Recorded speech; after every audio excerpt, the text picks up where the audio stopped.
चलिए शुरुआत कर लेते हैं नितिन जी के साथ।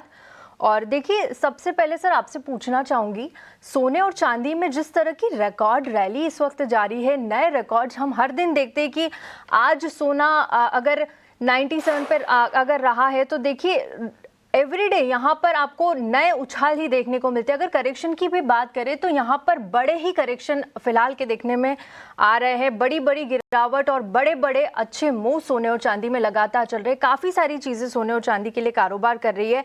सबसे पहले अगर कुछ कारणों पर नज़र डालें तो देखिए, जिस तरह से ग्लोबली तनाव बढ़ रहा है, सुरक्षित निवेश की मांग से यहाँ पर सोने को सपोर्ट मिल रहा है। ग्रीनलैंड को लेकर यहाँ पर तनाव लगातार जारी है। ट्रंप अपने स्टेटमेंट से यहाँ पर पीछे नहीं हट रहे। साथ ही आज दावोस में वर्ल्ड इकोनॉमिक फोरम में डोनाल्ड ट्रंप का संबोधन होने वाला है, उस पर भी सबकी नजरें टिकी हुई है। क्या कुछ बड़े स्टेटमेंट्स वहां से निकल कर आते हैं और किस तरह की बड़ी बातें ट्रंप यहाँ पर बताने वाले हैं, उस पर नजर रहेगी। लेकिन आपसे जानना चाहती हूँ, जिस तरह से घरेलू बाजार में प्रीमियम पर सोने और चांदी के भाव चल रहे हैं, सोना 7,500 के प्रीमियम पर और सिल्वर यहाँ पर 42,000 पर ट्रेड करता हुआ नजर आ रहा है।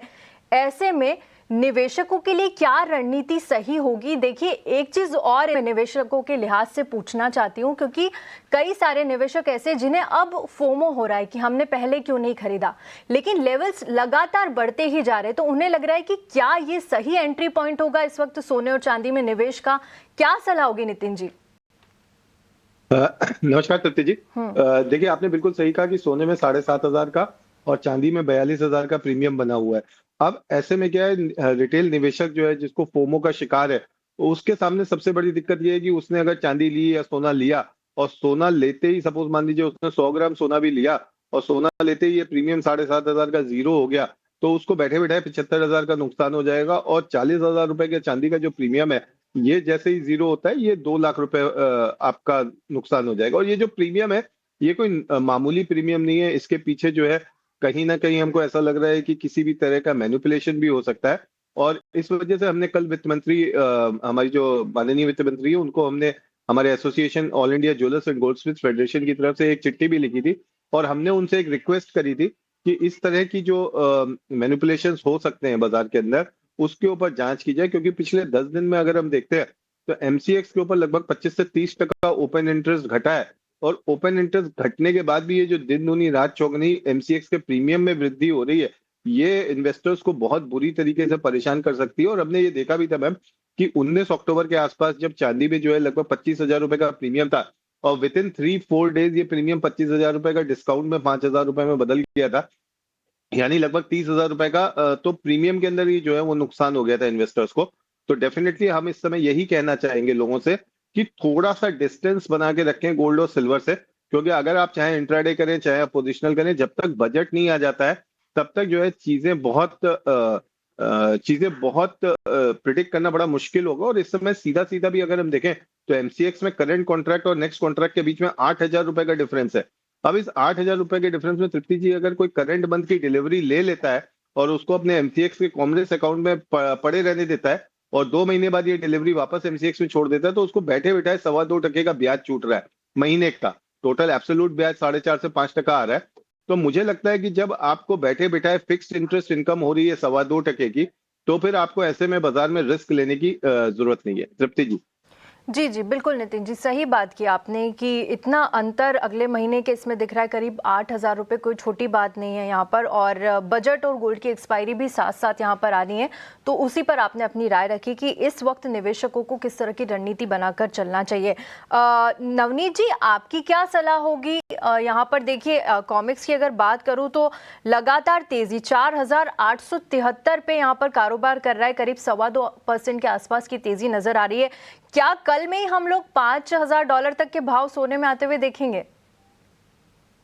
पिछले 3-4 दिनों से चांदी थोड़ा सा पॉज लेता हुआ नजर आया है इंटरनेशनल टर्म्स में, और सोने में नया उछाल देखने मिल रहा है। और जैसे केडिया जी ने बताया कि मेगा डिस्पैरिटी चल रही है सोने और चांदी के भाव के बीच में, एमसीएक्स में और vis-a-vis कॉमेक्स के भाव में, बट वो हटा देंगे तो भी एक अच्छा ब्रेकआउट करीब करीब $100 के आसपास का हमने मोमेंटम लास्ट 24 घंटे में गोल्ड में आते हुए देखा। तो मुझे लगता है कि ये जो मोमेंटम है जो 4740 के ऊपर एक बड़ा ब्रेकआउट देके होल्ड कर रहा है, ये नया दिशा में चांदी को लगभग $5,050 तक ले जाएगा, सॉरी गोल्ड को। तो ओवरऑल बायस थोड़ा सा पॉजिटिव ही है, बाय और डिप्स की स्ट्रेटेजी रखनी चाहिए, बट ये प्रीमियम बहुत हाई है, करीब करीब 2.25% महीने का प्रीमियम है, एनुअलाइज 25% का बदला है। तो ये थोड़ा बहुत मेरे को लगता है रिटेल निवेशकों के लिए कंसर्न वाला रुख रहेगा, बिकॉज़ अगर कोई भी झटका या कोई भी करेक्शन आएगा प्राइसेस में, तो आपको बहुत जल्द ये प्रीमियम इरोजन देखने मिलेगा, which will not be very well for retail perspective. But हाँ, जैसे उन्होंने बताया कि 2 सवा ₹2 अगर आपको बिना कुछ किए ब्याज की टर्म्स पे गोल्ड में मिल रहा है, तो एक बहुत अच्छा विकल्प बनता हुआ नज़र आ रहा है और मोमेंटम अभी भी तेजी का ही दिखा रहा है। ठीक है, आपकी भी यही सलाह है निवेशकों को। काफ़ी वॉलेटाइल मार्केट इस वक्त बना हुआ है सोने और चांदी दोनों के लिए, तो यहाँ पर कोई करेक्शन आता है या थोड़े डिप पर मिलता है तो वहाँ पर आप खरीदारी करके चलिए। आगे का मोमेंटम तो यहाँ पर पॉजिटिव ही नज़र आ रहा है। दिनेश सर, आपको क्या लगता है सोने और चांदी में दोनों पर ही आपकी राय चाहिए? देखिए, शानदार रैली तो हम देख रहे हैं, लेकिन अब करेक्शन कब आएगा? आपको क्या लगता है बड़ा करेक्शन कब देखने को मिलेगा और क्या रणनीति यहाँ पर निवेशकों को बनाना चाहिए? लेवल्स भी बताइएगा सर। जी बिल्कुल, मैं एक बात बिल्कुल साफ तौर पर कहना चाहता हूं कि इस पर्टिकुलर मार्केट से मुझे लगता है कि रिटेल ने एकदम बाहर रहना चाहिए, इसमें स्पेकुलेशन में बिल्कुल भी इन्वॉल्व नहीं होना चाहिए।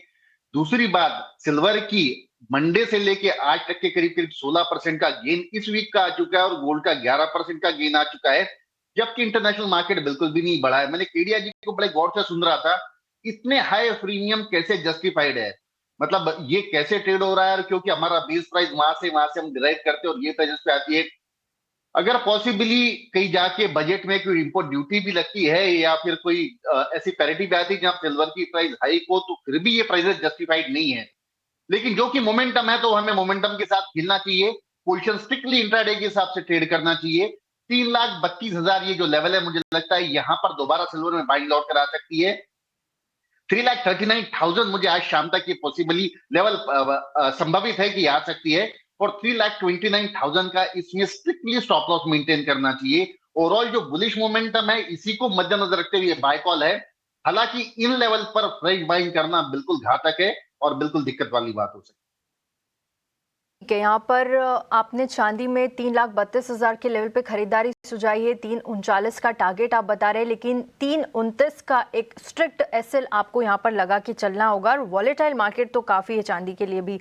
अजय जी, नितिन जी, आप बता दीजिए चांदी में इस वक्त क्या करना चाहिए? कौन से बड़े फंडामेंटल्स यहाँ पर काम कर रहे हैं? देखिए, दुनिया भर के बॉन्ड्स में भी यहाँ पर देखा जा रहा है कि बिकवाली लगातार जारी है, और जो ट्रंप की धमकी थी 10% के टैरिफ लगाने की 8 यूरोपियन देशों पर, और अगर वो नहीं मानते तो 25% तक के टैरिफ की धमकी भी यहाँ पर उन्होंने दी है। तनाव काफी बढ़ रहा है चांदी को लेकर भी। क्या लगता है आपको यहाँ से कौन से लेवल्स आते हुए नजर आएंगे? हालांकि आज थोड़ी सी नरमी चांदी में देखने को मिल रही है। तृप्ति जी, देखिए, जियोपॉलिटिकल टेंशन जो है वो बनी रहेंगी। कल एक न्यूज आई थी जिसमें ट्रंप ने सीरिया के मुद्दे पे रशियन प्रेसिडेंट से जो है वो मध्यस्थता की रिक्वेस्ट करी थी। उन्होंने कहा था कि ये जो मीटिंग हो इसमें रशियन प्रेसिडेंट भी शामिल हो। तो यहाँ पे उन्होंने एक संदेश यूरोपियन यूनियन के जो 10 लीडर है उनको दिया था कि देखिए, अभी तक तो यूक्रेन के मुद्दे पर हम आपके साथ थे, लेकिन अगर ग्रीनलैंड के मुद्दे पर आप हमारे साथ नहीं आए तो कल को हो सकता है हम रशिया के साथ नजदीकियां बढ़ा ले। और इसीलिए जो है रशियन जो यूरोपियन लीडर्स हैं वो बिल्कुल इस समय सबके मोबाइल पे, अगर शायद यही कॉलर ट्यून बज रही हो, दुश्मन न करे दोस्त ने वो काम किया है। तो इसको देखते हुए मुझे लग रहा है जियोपॉलिटिकल टेंशंस जो है बनी रहेंगी। और ये वेनेजुएला के बाद ग्रीनलैंड पे आए, और ग्रीनलैंड के बाद जो है ये मुझे लगता है कनाडा पे चले जाएंगे, क्योंकि जब ट्रंप जो है राष्ट्रपति बने थे तो महीने भर के अंदर उनका एक स्टेटमेंट था कि he will welcome Canada as another state of USA. तो ऐसी स्थिति में गोल्ड और सिल्वर दोनों की डिमांड बनी रहेगी। सिल्वर हम ये देख रहे हैं कि अंतरराष्ट्रीय बाजार में 95-96 का रेजिस्टेंस ले रही है, पर चूंकि एमसीएक्स में जो है यहाँ पे प्रीमियम्स बहुत ज्यादा बढ़े हुए हैं, 48,000 का प्रीमियम है। तो मुझे लगता है कि अगर आप 2,60,000 2,70,000 का पुट ऑप्शन सेल करें, और वहां पे अगर मान लीजिए किसी भी वजह से ये प्रीमियम इरोड होते हैं और चांदी नीचे आती है, तो वहां पे आप फिर फ्यूचर्स को बाय कर सकते हैं पुट ऑप्शन को स्क्वायर ऑफ करके। फिलहाल में यदि आपको इसके रिस्क समझ में आते हैं पुट ऑप्शंस के, तो आप पुट ऑप्शंस को सेल करके काम कर सकते हैं। ठीक है, रिस्क यहाँ पर अगर आपको समझ में आते हैं तो यहाँ पर पुट ऑप्शन को लेकर आप कामकाज कर सकते हैं। आपको लेवल्स भी बता दीजिए नितिन जी ने, उन लेवल्स का भी ध्यान रखिएगा। आपसे जानना चाहूँगी मैं, दिनेश जी, आपकी क्या सलाह होगी इसको लेकर? किस तरह के लेवल्स, आप एक बार फंडामेंटली भी इस पर राय रखिएगा, क्या देख रहे हैं आप चांदी में आते हुए, और कब तक हम एक और करेक्शन आता हुआ देखेंगे जहां पर निवेशकों को एक बड़ा मौका मिलेगा फिर से एंट्री मारने का? फंडामेंटल्स तो पिछले 8 से 10 दिन में कोई मेजर बदलाव नहीं हुए हैं। जो पहले के चेंजेस थे वही वो सब है कि डिमांड ज्यादा है, सप्लाई कम है, और जो बैलेंस शीट है वो टाइट है। सिल्वर को लेके फंडामेंटल्स ऑलरेडी हो चुके हैं, सब फैक्टर्ड इन हो चुका है। एक पर्टिकुलर व्यक्ति पूरे विश्व की कमोडिटीज चला रहा है, ये सबसे बड़ी डेंजरस चीज चल रही है कमोडिटी सेक्टर के लिए खास करके। और ये जो खुलेआम कहना कि हम इसको एक्वायर कर लेंगे, उसको एक्वायर कर लेंगे, ये जो अनिश्चितता जो बनी है, यह सबसे बड़ा कारण है जो बुलियंस के प्राइसेस को निरंतर न्यू स्केल, न्यू हाइट्स बनाता जा रहा है। बट फिर भी अगर लेवल्स की बात करो तो जो मोमेंटम बना है, मुझे लगता है कि बड़े समय के बाद में अब ये 5,000 की और तेजी से गोल्ड अग्रसर हो रहा है। और प्रोबेबली अगर ऐसा ही मोमेंटम रहा तो मुझे लगता है कि इस वीकेंड तक 5,080 के लेवल्स में गोल्ड दिखा सकता है, और इंडियन मार्केट में 1,64,000 65,000 के लेवल से आ सकता है। लेकिन अब जो है 1,52,000 का इसमें स्टॉप लॉस बिल्कुल मेंटेन करना होगा। 1,55,000 के आसपास के आता है तो ही वहां बाय करना चाहिए। 1,52,000 का स्टॉप लॉस मेंटेन करके 1,64,000 तक की आप रैली राइड कर सकते हो। लेकिन ये बिल्कुल ध्यान रखिए कि बिना स्टॉप लॉस के काम नहीं करना। बिल्कुल, इस मार्केट में बिना एसएल के आप कामकाज मत करिए। लेवल्स आपको बता दिए हैं, लेकिन अपना रिस्क एपेटाइट देखकर ही यहाँ पर एंट्री लीजिए। नवनीत जी, आपकी भी क्विक सलाह सिल्वर पर दीजिएगा। जिस तरह से नितिन सर ने बताया कि हाँ, जियोपॉलिटिकल टेंशन्स तो लगातार बने हुए रहेंगे। मुझे याद है कि जब ट्रंप पावर में आए थे तो उन्होंने कहा था कि अब आपको खबरें मिलती रहेगी। तो देखिए, जियोपॉलिटिकल टेंशन तो बरकरार रहेंगे, लेकिन आप किस तरह के लेवल्स अब चांदी में देख रहे हैं यहाँ से आगे? चांदी की जो आंधी है, मुझे लगता है कि थोड़ा सा बहुत ज्यादा स्पीड में चल रही है, और रिटेल निवेशक हो या आप एचएनआई हो, दोनों के लिए थोड़ी सी घातक लग रही है। एक तो मेगा डिस्पैरिटी है जो कॉमेक्स के भाव और एमसीएक्स के भाव में, वो एक बहुत बड़ा फैक्टर है। लगभग 40,000 42,000 रुपया किसी को भी डाइजेस्ट करना थोड़ा सा डिफिकल्टी है। तो फ्रॉम दैट पर्सपेक्टिव थोड़ा सा कॉशियस रहना चाहिए। एंड सेकेंडली मुझे लगता है कि चांदी से बेहतर विकल्प फिलहाल के लिए गोल्ड लग रहा है, जहां पे सस्टेनेबिलिटी, जियोपॉलिटिकल टेंशन बढ़ते हुए भी नजर आ रही है। डॉलर इंडेक्स में जो रिट्रेसमेंट है उसका भी बेनिफिट होगा।